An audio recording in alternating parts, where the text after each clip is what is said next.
Assalamu alaikum wa rahmatullahi wa barakatuh.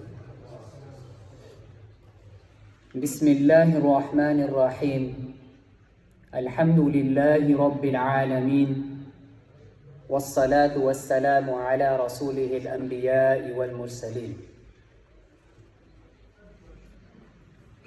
In the last few weeks and in the next few days, you will undoubtedly have people come up to you, whether that is at school or at work or at shops, who will come up to you and they will say to you, Merry Christmas.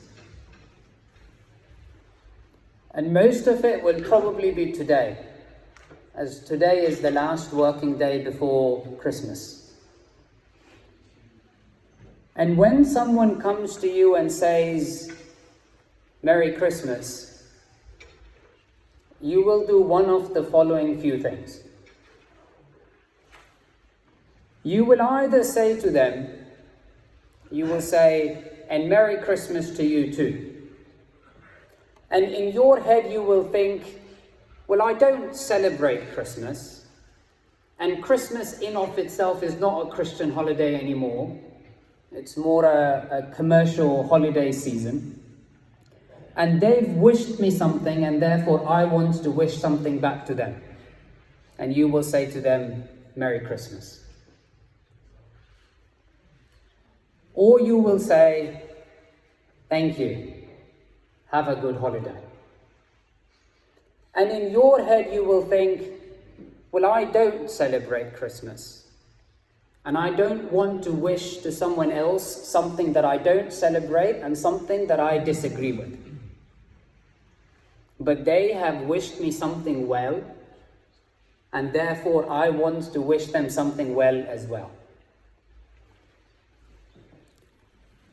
Or you will say, I don't celebrate Christmas. And you may explain to them why you don't do that.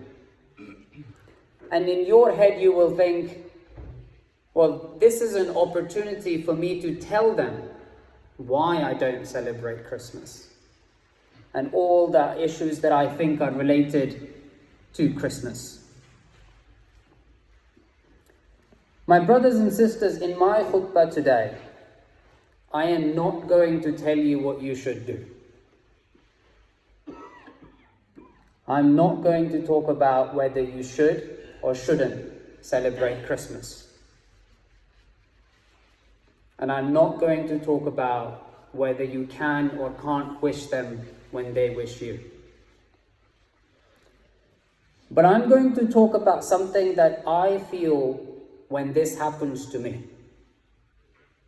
When I'm faced with a situation like this, and I'm sure that some of you feel the same way. Which is that when someone comes and says to me, Merry Christmas, then regardless of what I say to them and regardless of what I do, I feel this sense of awkwardness, this sense of strangeness, that perhaps I am the only person, or that I belong to this group of people that is perhaps the only group of people that does not engage in the Christmas holiday season. Whether it is in the context of it being a Christian holiday or a secular holiday season. And it is this strangeness that I wanted to talk about today. This is the same strangeness that I feel when at work, multiple times throughout the day, I may have to say to the people that I'm working with that I just need to take a break, I need to step outside because I need to go and pray. Or when I explain to someone why I put an alarm to wake up in the middle of the night. That's to wake up and pray, Fajr. And this is the same strangeness that I feel when I have to explain to someone that there is a book that I can read There are parts of that book that I have memorized. A book whose script I can read, but I may not fully understand it. I imagine that this is the same strangeness that a woman might feel when she has to explain to someone that she puts an effort in to put clothes on, the purpose of which is to reduce how attractive she might look to someone else. It is the same strangeness that I feel when I have a conversation about the ongoing conflict in the Middle East and who I think is the good guy and the bad guy. Although with the phenomenal activism this year, that conversation is becoming less and less strange. I have deliberately used the word strangeness because that is the same word that the Prophet ﷺ used. When he ﷺ said, "Bada al-Islamu ghariba," that Islam began as something strange. Allah says in the Quran, بَلْ عَجِبُوا أَنْ جَاءَهُمْ مُنذِرٌ مِّنْهُمْ. They wonder, they find it weird that the warner that has come to them from amongst themselves. فَقَالَ الْكَافِرُونَ هَذَا شَيْءٌ عَجِيبٌ. The disbelievers say, this is an amazing thing. أَإِذَا مِتْنَا وَكُنَّا تُرَابًا. What? When we have died and become dust, we will return to life? ذَلِكَ رَجْعٌ بَعِيدٌ.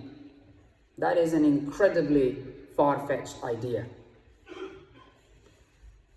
So the Prophet ﷺ said, "Bada al-Islamu ghariba," that Islam began as something strange. وَسَيَعُودُ ghariba, and it will return as something strange. Even today, the majority of the people that you interact with, regardless of what religion they follow, find it to be an incredibly strange idea that we genuinely believe that once we have died and become dust, we will come back to life. That we will answer for what we did, and that Allah will judge us on the basis of what we believed and what we did. And that we live our current life on this world with that judgment in mind. We believe that. But when we try and explain that belief to other people, they still find that to be an incredibly strange concept that we genuinely believe in. Bada al-Islamu ghariba. Islam began as something strange. وَسَيَعُودُ غَرِيبًا, and it will return as something strange. فَطُوبَى لِلْغُرَبَاءِ, so give glad tidings to the strangers. He ﷺ was asked, "Man ghuraba?" Who are these strangers? And he ﷺ said that they are a small group of people that stay righteous when other people become corrupt. Allah says in the Quran, وَإِن تُطِيعْ أَكْثَرَ مَنْ فِي الْأَرْضِ. If you obey most of the people on earth,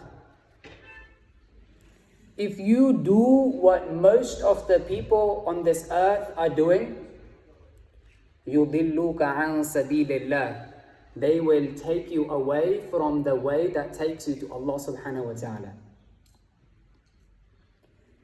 The Prophet ﷺ was asked on a different occasion, "Man ghuraba?" Who are these strangers?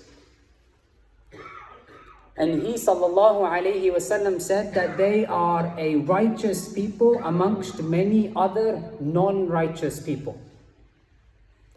and that those who reject them are more than those who accept them. Allah says in the Quran, وَمَا أَكْثَرُ النَّاسِ وَلَوْ حَرَصْتَ بِمُؤْمِنِينَ, that most of mankind will not believe, even if that is what you desire eagerly. بدأ الإسلام غريبا, Islam began as something strange. وَسَيَعُودُ غَرِيبًا, and it will return as something strange. فَطُوبَى لِلْغُرَبَاء, so give glad tidings to the strangers. Give glad tidings to the one who continues to hold on to an opinion that is strange. To the one who, when the world changes its view on what is right and what is wrong, holds on to what Allah, our Creator, has said, what is right and what is wrong. Who, when the world pushes a change that is contrary to Al-Islam, stays strange and says, our religion does not allow for this. It is okay to be strange. I started off by saying that I'm not going to tell you what you should do. But hopefully I have given you enough to think about. Enough so that you can decide for yourself as to what you're going to do the next time someone comes and says to you, Merry Christmas and a Happy New Year. أقول قولي هذا وأستغفر الله لي ولكم ولسائر المسلمين فاستغفروه إنه هو الغفور الرحيم.